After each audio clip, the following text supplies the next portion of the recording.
Welcome to the Art Talk podcast, where I discuss the stories that help us accomplish to be better artists as well as better art entrepreneurs. I am Karin Merks, your host, and I'm artist, art entrepreneur, and art coach or teacher.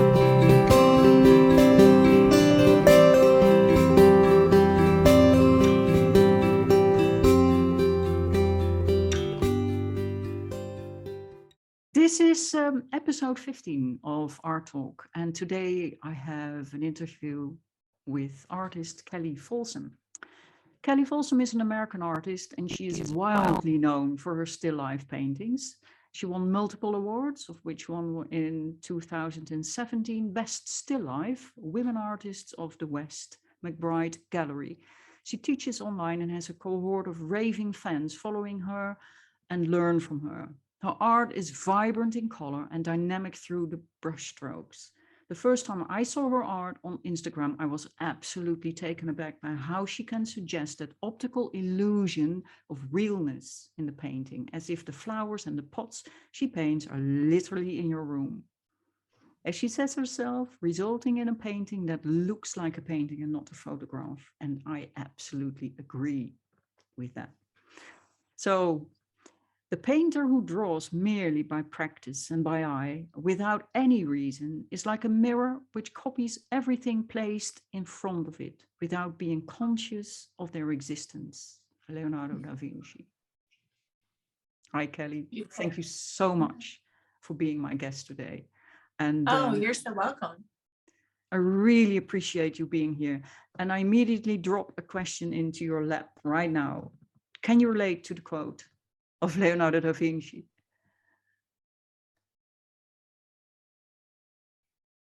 Yes, I think that's representational artists, that a lot of focus can get put on reality and making something look realistic. And in these days, I think that really has come to mean look like a photograph more than actually looking like real life. Like if it looks like a photograph, then it must be good. Because obviously, whenever we look at artists like Da Vinci and Michelangelo and all of the greats, Rubens, when you really look at their paintings and their renderings, you realize, oh, this really doesn't look like real life. It doesn't look like a photograph either, any of the works pre-photograph. So yeah, I'd have to agree entirely. And I will say that when I first started out, I thought that the ultimate skill and talent was to render perfectly, technically perfectly, and to make everything look super realistic. Just come to find out I couldn't do it. So even though I kept trying so hard to be that artist, because I felt inferior about my own perception, my own skills, my own talents, I kept trying to force myself into that role, into that skill set, and it just was never going to happen. So eventually I just had to give up. And actually what ended up happening was I used to always compare myself to this other artist in art school who she had the ability to do that. And I did not. And I used to always feel inferior to her style of art making, until finally a couple of years into art school, I realized that was all that she was able to do, and so I was able to realize like the blessings and the beauty in my perception and my gifts, that what I had was different than what she had, and that both of our skill sets and both of our gifts were beautiful in their own way. And so it was really at that moment that I was really able to go all in, and all in on accepting myself as an artist and the gifts that I've been given. So, and with that comes total freedom, because when you are constantly you feel like you need to be something that you're not, there's no freedom in that need. Right. So I agree totally. And I'm so happy I'm not that. I'm so happy I don't have that skill set too. Now it's like so much more fun for me, for sure. Yeah, to be honest, being able to you have these hyper realistic, and they're very proud. I mean, in skill wise, it's well done, but it's like you take a photo, you make it huge, and you just paint every hair and everything you see, but there is no emotion in it.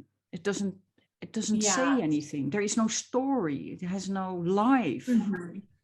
Yeah, and I do feel that, for the artists that do have that skill set, the one thing that they do miss in their skill set, and maybe they'll get it later on in life, is editing, selecting, editing, and coming up with concepts, coming up with ideas. And, not to take anything away from those artists and the skill set that they have, because I do believe that everybody, is beautiful in their gift, the gift that they've been given.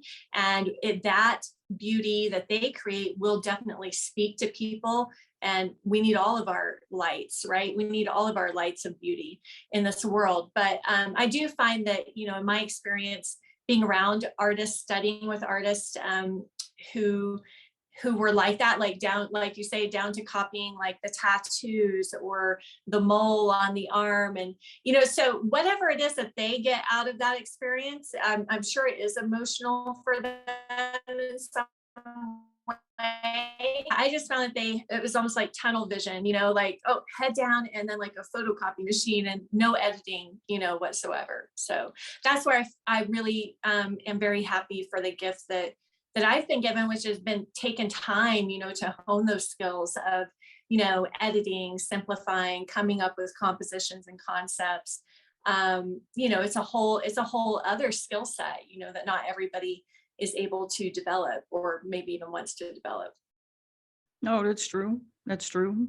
And you are well known for your still life paintings, which are amazing, really. I love them. I'm portrait, but I love your paintings. Can you tell us why you feel drawn to that? Or in short, why do you paint what you paint? Why do you do what you do? Why that specifically? Yeah, it's actually funny. It's not a glamorous answer, but I think it's funny that you do portraits. And I actually started out as a kid always drawing portraits. I was always drawing portraits, even had like a Walter Foster figure drawing book. So when I finally did go and start taking art classes as an adult and go to art school, I really thought I was going to be a portrait painter.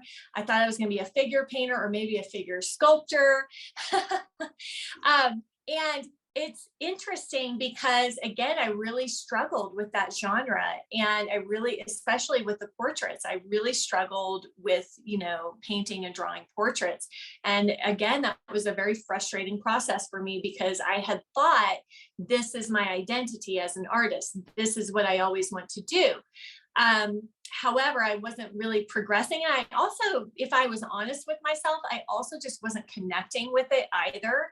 So I'm finally at this point where, now 15 years later, starting on my art journey, now I'm able to see things like that, like, oh, I don't actually enjoy doing that. I don't enjoy painting people's portraits. And I'm really glad that I inadvertently ended up getting into still life and landscape and other genres, because I really didn't enjoy it. And also I was like, I don't want to be a commission artist. I hate doing commissions, so it all ends up, this winding path of becoming an artist, and you think maybe what you want to do or where you want to go, and it's interesting the path and the journey it takes you on. So I kind of, at school, at the art school, of course, we did a lot of still life. It was like a form of studying basic forms, values, colors. Now, most of the time they were really, mundane objects, even, just things that people would throw away, and the still life compositions that would get set up for us in our first year of painting and drawing were always very ugly, to me, very ugly, uninteresting compositions. They were just practice. They were just exercises. So that part didn't speak to me. It just felt like a mundane exercise, which kind of took some of the joy out of it for me as a student. But then I started studying up my own still lifes. And because I was a broke, art student, I couldn't afford to pay models, couldn't afford to hire models, but I could keep setting up still lifes in my little apartment, garage apartment that I was renting at the time. So my dresser table, I would always have a still life set up so that in between classes or on the weekend, I could paint a still life to keep practicing painting. So it really started out more as a way to practice and a way to learn, and an affordable way to do that. Plus, you could leave it set up for days and eventually your grapes would start rotting and turn into raisins or wine, but that would typically last quite a long time. And I was terrified to paint flowers back then, so I never bought flowers because they were just too hard and too expensive for me at the time. So yeah, it's kind of interesting because it all just kind of evolved out of necessity. But I will say the one thing that I did always love the most was working from life. It really didn't matter if it was from landscape or still life or, figure. If it was working from life, I could really, really get into it. I could, especially working from nature. I had a hard time with just like posed models or posed portraits because I felt like there's nothing going on here. There's only like one thing, Now, sometimes we would do exercises at art school where we had figures in an interior, and I really liked those because there was like more going on and there was kind of like more emotion or more of a story. So I always really loved working from life and that connection with nature and observing it and then translating it and editing it onto the canvas, I guess I would say. Yeah. Mm-hmm.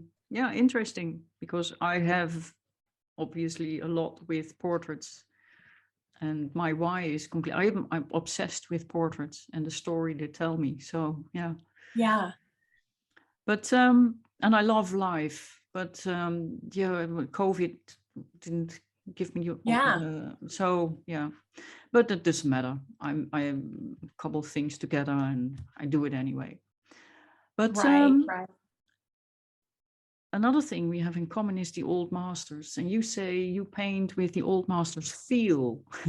I liked that, the old masters feel. Yeah. So what is the difference for you between what you do, and the old masters, what the old masters did? Why is it for you feel and not? For me, when I look at your paintings, I think it's... Yeah, that's an interesting question. Well, I mean, obviously I can't be old masters since since that time has passed, Yeah. So all of us artists alive today are contemporary artists. So maybe that's why I use that word. Ideas from the past, we can learn from it. We can have a reverence for it. We can even pull pieces of that, our interpretation of that, into the future, into our present. But yeah, I mean, we can't ever, and nor do we want to ever go back to the past. First of all, like even my paintings never make the cut. Just being a female artist, I'd never make it in. I never make the cut back in those days, I'd never get the chance or the opportunity to do this.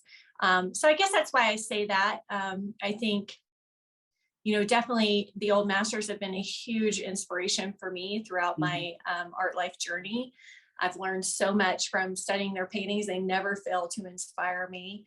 I always walk away, every time I go to an art museum, I walk away with some new aha or insight. And I really do have a very strong reverence for that art history, for that legacy and that lineage. And I want to be a part of that and continue that as well. But yeah, I guess the main difference is just I'm contemporary and I put my own modernized, into it. Yeah. No, I just love the way, because I always say myself, I'm the old master geek. So when I set up a painting, I really do the imprimatura, and I do 2 layers with oil, and then I start with the outline, etc. And yeah.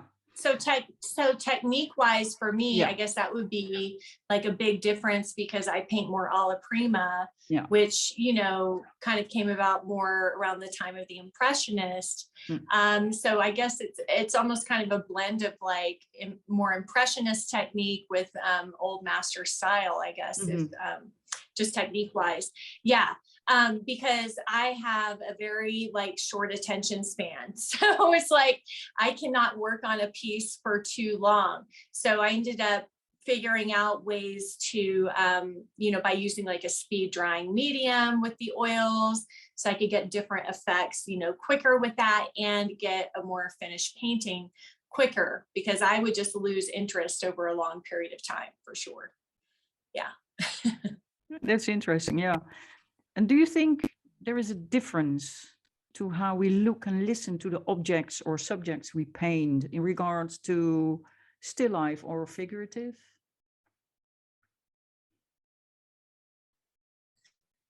Probably a very subjective thing to each person. I mean, I know I definitely feel a difference. It's interesting. I actually feel more disconnected from people, painting people in real life. Like if I'm painting a model, I know for other people, that's like, for other artists, that is, you know, they feel totally connected.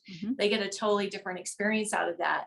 It's really fascinating because I will get very emotionally, you know, invested and charged, you know, by arranging a piece of fruit or a flower, or really just coming up with that composition is a big part of it for me, just coming up with the idea. That's kind of more of, I don't know, maybe more of the logical side of the brain for me, and coming up with the composition. And then for me, the emotional side, really, like once that composition is set, because that's really the hardest part with still life, the most challenging thing, because you have to set everything up. You know, you have to come up with all of it. And then, you know, really that emotional piece for me is just in the paint, you know. But I guess I feel like I can like dive deeper into that connection because it is an inanimate object, or because it's nature. Yeah, it's definitely a different sensation for me working with, you know, people versus still life or landscape. I can just get really lost. I think even in art school, I would always be really concerned about the model. Like one day I would always be self-conscious. You know, I felt very voyeuristic for some reason with the models. And then I would be very concerned about like their well-being. You know, my boyfriend and I recently watched like this Rodin movie about Rodin's mistress. You know, what was her name? Camille. I don't know if that was her. Anyways, and so and in the yes, thank you. Yeah. Camille, thank you. I was like, I think it's Camille Claudel. Anyways, so in the movie, he's like taking the models and like their arms. He's like, I guess maybe that was, yeah, like something for me in art school. I just could never do that. And I have hired my own models in the past and worked with my own live models in my studio. And yeah. So I think curiosity is what sparks our imagination. And how curious are you when you put an ensemble together for painting? Is that how light will reflect, or colors work together, or depth, or chiaroscuro, like in Rembrandt's or Caravaggio's work, or specific composition? Yeah. All of it. All of that. All of that. Yeah, all of that. I would say first and foremost was light for me. Even as a little girl, I used to just love observing light. First, some dust particles move around. So like light, atmosphere, and then I would say movement. You know, movement is huge for me. And it's funny because it's like, well, I paint still life. But I'm always looking for movement in the still life, either compositional movement or ways that I can kind of bring in more of a literal movement, movement in the paint, movement in a petal on a flower or a stem, so that it's not, I love that sense of movement and really movement of light throughout the whole composition. And so maybe starting out with a little bit of light and then a crescendo of light and all of the above, it's so multifaceted. Art making, there's so many different elements that you can get turned on by, right? And every artist kind of gets turned on by different elements of art. Like for you, I can clearly see color, like vivid color, is probably a really big, well, that's something that I thing started, that turns you on, shapes. well, that's something that I started recently, and this is for a specific project, but okay. Light is very important for me. Yeah. I like to paint light. Yeah, me too. That was always my very first thing. So I think that was part of why I was always really drawn to artists like Rembrandt, Titian, Titian being kind of, well, I guess Da Vinci really would have been one of the first to do light and shadow. But he did it more in kind of a sfumato kind of way. Yeah. So Caravaggio, took it to the opposite end of the spectrum. And so I would much rather look at a Caravaggio over a Da Vinci personally, because I just love that drama. I love that impact and that powerful light and dark was always very interesting to me. Yeah. That Rembrandt has the same, by the way, and also when you come closer to his paintings, you see the firm brushstrokes. It's almost impressionistic, his work. Yes. And that's what I love about. That's why it lives and it has emotion and it tells a story. Yeah. To me, like if the paint is dead, forget it.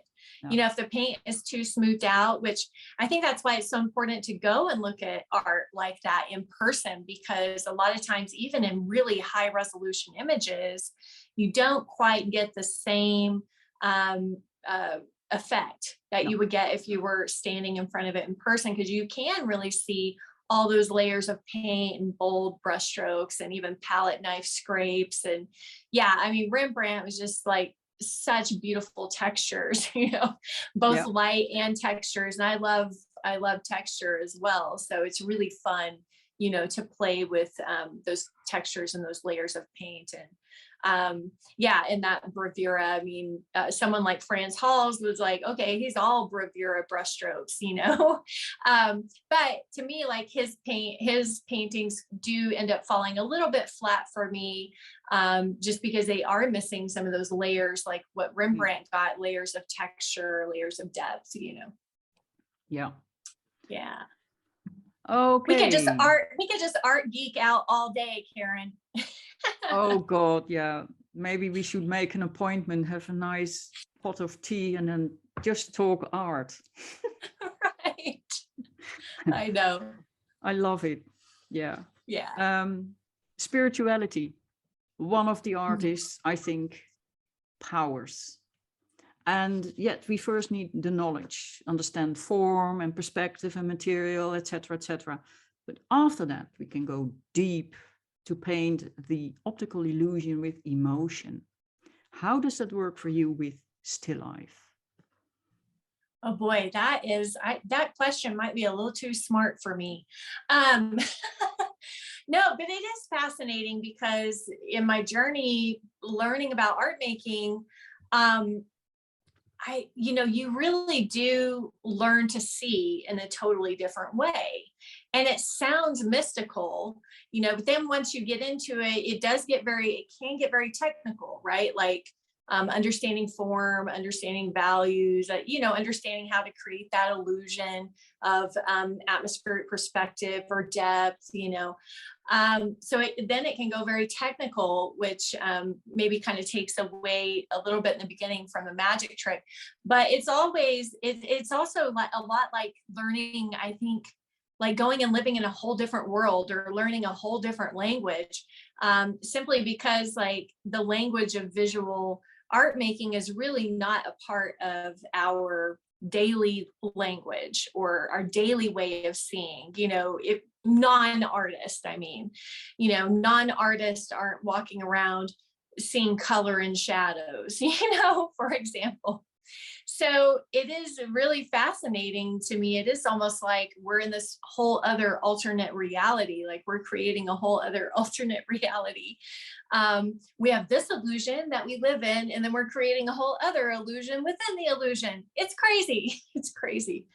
Yeah, if we want to get, kind of philosophical about it, but yeah, that's a interesting question. So spirituality. I mean, I know for me that it's fascinating. Just, I feel like whenever you go deep into a painting, deep into your learning process, it is almost like a form of enlightenment in some way. It is a way of just looking at yourself in the mirror, looking at your soul, your ego, you're faced with your ego all the time, who you think you really are, kind of thing. Not to get too far out on that, but yeah, it is a really fascinating process, because it is like alchemy in a way. It does transform you as a human being, as a living soul on this planet whirling around through space. It does put you through some form of transformation. I look at it more like transformation or alchemy, maybe a little bit, but to me, I'm like, that's just semantics, spirituality, transformation, alchemy. Yeah, because you are connecting, right? You're connecting with oneness. You're connecting with yourself. You're connecting with, oneness. You're connecting with everything. Just studying a single flower, for that long, and in that depth, with that presence and with that focus, it's like it just can't help but change you, So, or studying a face, or for you, studying a face would be the same experience. It can't not change you, and you just get lost in that present moment. So it's an interesting process. It is a very interesting process. Yeah. And I ask this because transformation, definitely, but it also transforms the people you paint, in my case, or the people who buy your art. And that is such a powerful thing. And that is what I experience and have experienced, but also see within myself, because I can paint what others don't see in themselves. Right. Yeah. And that's, to me, something that we can do as artists. Beautiful. Yeah. I guess a way of like seeing somebody, really seeing somebody. Yeah, or something like Beautiful. A flower, what you say. I mean, in the end, we're all one. That's true. We're all energy in the end. And right. So you're just as much that flower as that flower is you. And it is almost as if you get the amalgamation of the human being and nature and yeah. Yeah, that's beautiful. Yeah, I think so. It does shift your thinking, because the way that I might, study painting a landscape or a flower, the same way you might be studying painting a person, it is interesting because like we can really see the magnificence of that thing. We can really see the beauty, every beautiful, magnificent thing about it, and just how perfect it is. And it's really like just a place, I think, of deep gratitude, awe and wonder, and childlike curiosity as well in the moment, and just being open, kind of being that vessel. It's really an act of receiving, I think. It really feels like you're receiving from that subject, and then then you're creating. So it's this really beautiful cycle of receiving and creating. And then, as you're saying, I don't know what the next word would be called, but then we're then sharing that with the world, or sharing that with others. So I'm not sure what a good word for that would be, but that, to me, that's a healthy cycle, for an artist.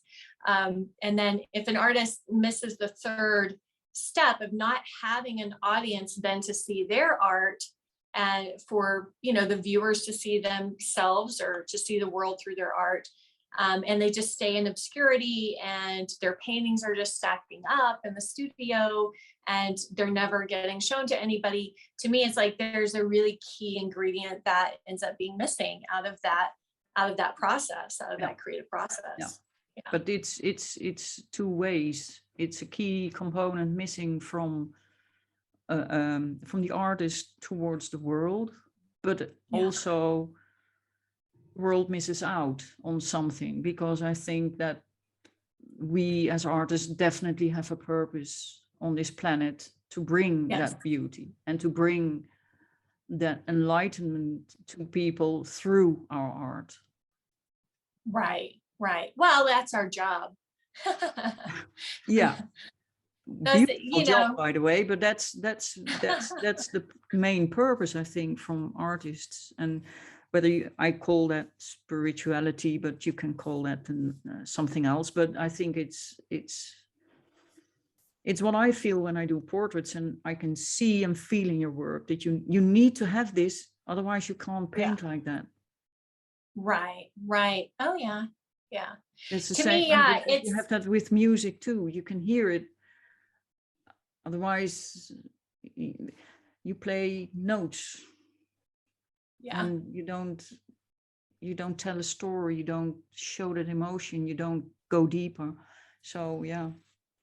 Right, and we've all experienced, just using music since we're there. We've all experienced, say a piano player who can, play a piece of music well, but we've all experienced the difference between somebody who can play it well or play it technically well, and somebody who it really is having a lot of emotion coming through in their playing, right? So it's a totally different experience, and everybody can feel the difference. Yeah, you immediately feel the difference. Yeah. So like if we're showing up to our easel and if we're just focused on maybe the technical rendering or even just the end result, the outcome that we're hoping to get to make us feel like we're good enough as an artist, then we're too focused on that. And we really block off that emotional aliveness and connection, which really takes a lot of openness and vulnerability, willingness to go with that flow, and even willingness to perhaps make a mistake or have a failed painting, but really to follow that creative intuition and really stay in that emotional connection. For me, it is really an emotional connection with both the physical paint, because I would try to paint with acrylic or use other mediums before I used oils. And so for me, even just the medium of oil is like part of the magic. Yeah. I'm like, I don't know what is so magical about this oil paint, but it is magical. And it is such just a joy just to touch it and move it around the canvas, watch a brushstroke, become something that it's not, it's just fascinating. So I think, you really do whatever you're showing up with is what's going to be evident on the painting. As they always say, every painting is a self-portrait, right, of the artist in that way, because whatever energy you have, whatever emotional connection you have or don't have, will definitely be very evident on the. And that is interesting, because in David Hawkins wrote a book, Power versus Force. Yeah. And he says paintings have a very high energy, a very high vibration. That's why people still go to museums in long queues. They are standing in front of them to get a glimpse of a painting and get emotional in front of a painting. And it's true. I mean, I am surrounded here with my portraits, and I have done some acrylic. I recently started with some acrylic when I started using colors. But my God, no, it's not my medium. I'm I oil. know. I'm So oil. that's part of the journey too, as an artist, really finding your own voice, even down to the materials you like to use in this moment, at least, because and that, just being open to that, like, I'm totally open to, I don't know what else I'm here to create. Who knows what else will happen? Who knows, one day I might be painting portraits all of a sudden, or figures, so I think, yeah, just definitely really being open. I do have that book on my book list, and I'm very familiar with the power versus force concept. So now I'm really going to have to get that book just for that point that you just mentioned. That's beautiful. Yeah, I love that. Yeah. With all the works you create, the different subjects as figurative, landscape, flower, floral paintings, still life paintings, do you feel an artist or aspiring artist should try all, or do you advise them to start with one and stick to that till they mastered it?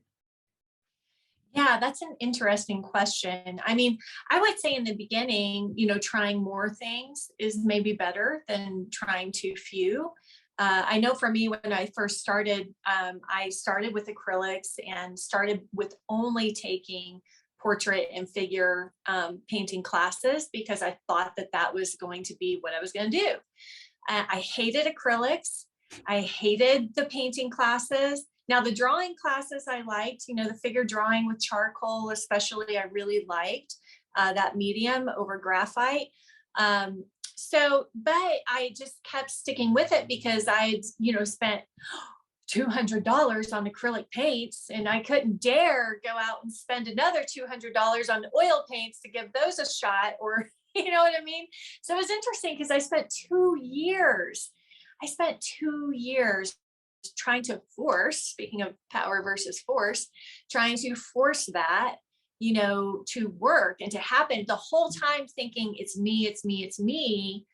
I'm just not going to be a painter. I'm just not good at painting. I don't know how to color mix. This stuff dries too fast, And really, the first day that I was introduced to oil paint at the art college, because we were required to paint in oils. And so that was my reason for buying those oil paints finally, at last. And I fell in love instantly. I mean, just immediate connection to the medium.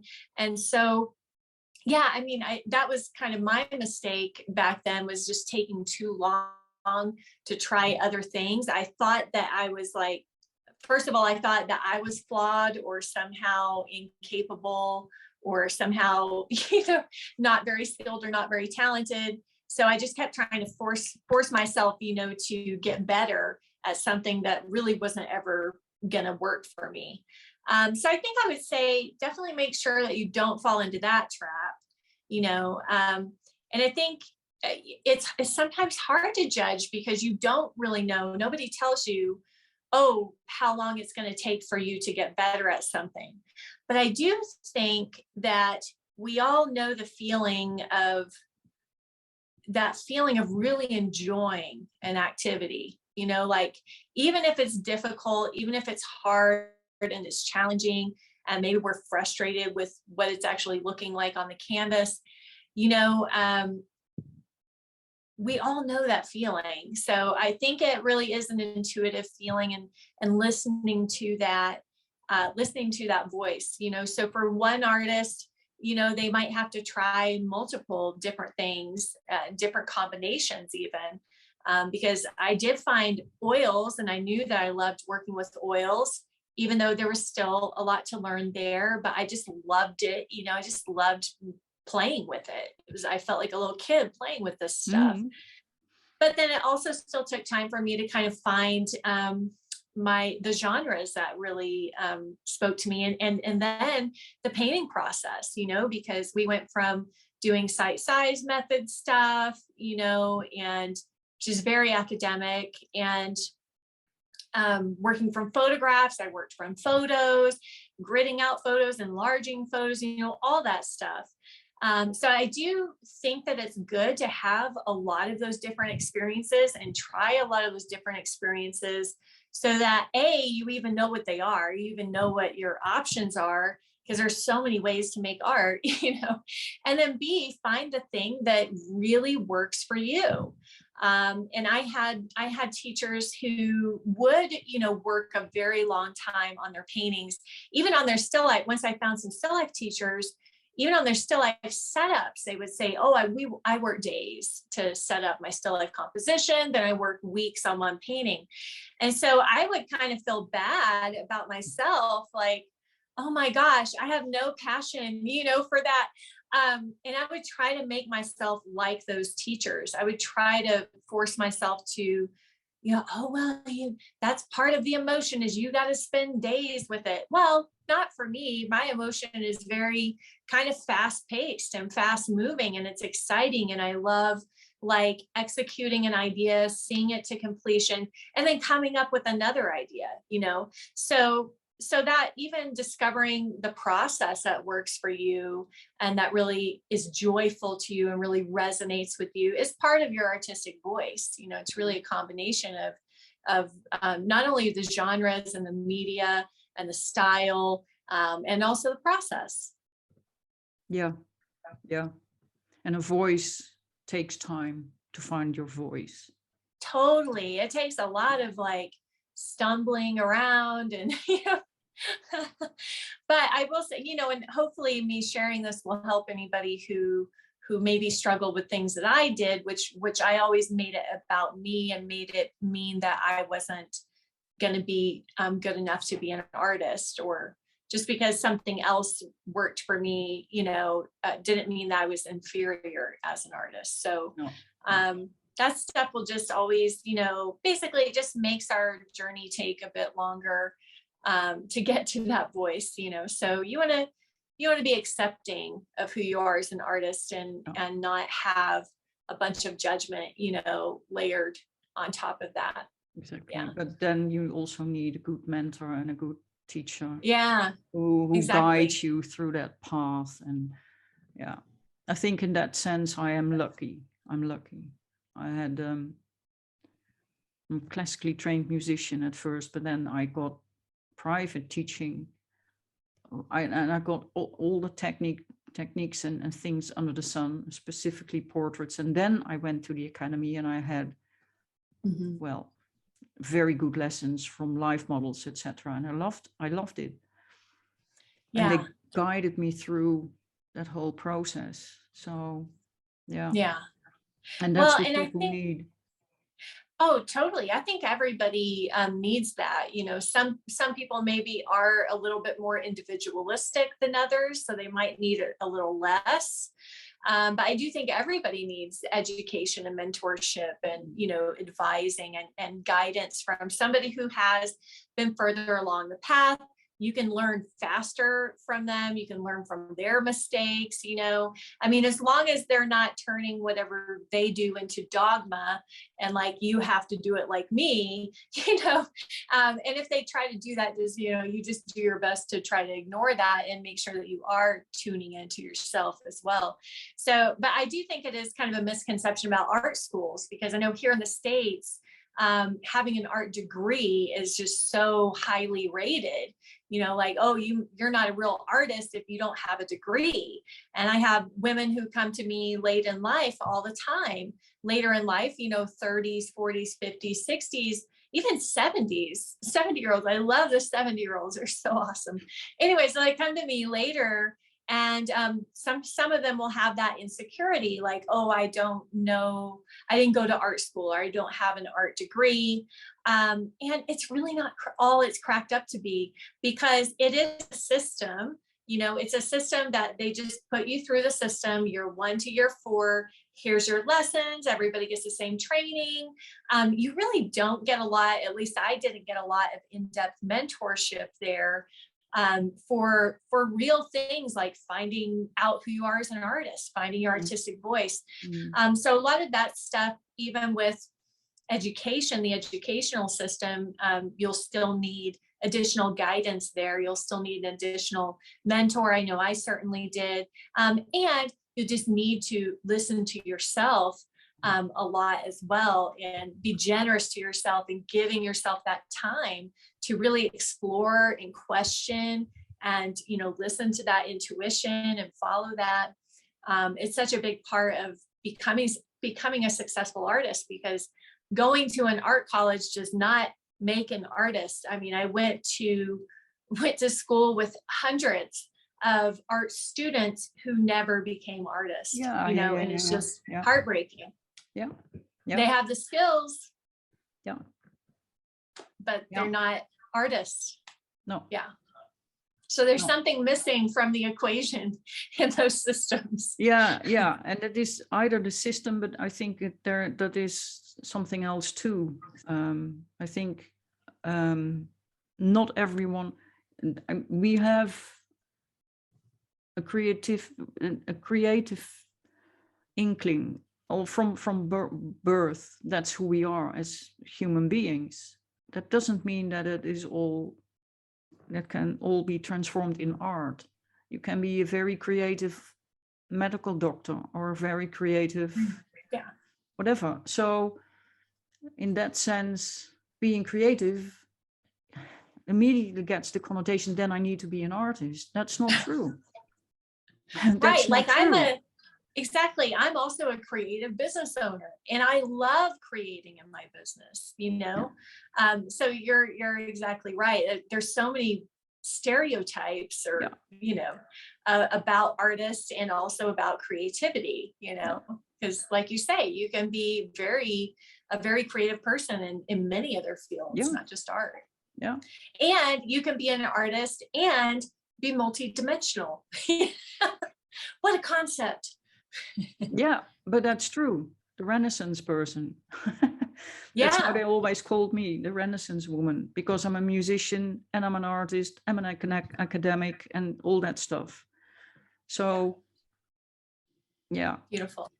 Anyway, love you so much for this conversation. This is amazing. And where can people find you? Okay, yes, you can find me on my website, Art Life with Kelli, KELLI.com. So you can find any of my classes, any of my courses and offerings. We're having a challenge, a 5-day challenge at the end of this month. So if you want to be generous to yourself and escape into your creative spirit for 5 days, it's going to be super fun. We'll be doing still life painting. You can find the challenge information on the website, artlifewithkelli.com. And then, of course, you can find me on Instagram and Facebook and all that good stuff. You can find just my art at kellifolsom.com if you just want to look at my art. But there's 2 separate websites. One is my Art Life School education website, and one is the painting website. Yeah. Good. I will all put it in the show notes. Thank you, Karen. This has just been a joy. Thank you so much. It was so fun to have you. It's so nice to talk with someone about pain, the love for oil. Yes. And oil addicts unite. Yeah, it is amazing. Thank you. My pleasure. I wish you a very peaceful and productive week. And remember, art is the cradle of your soul. Take care.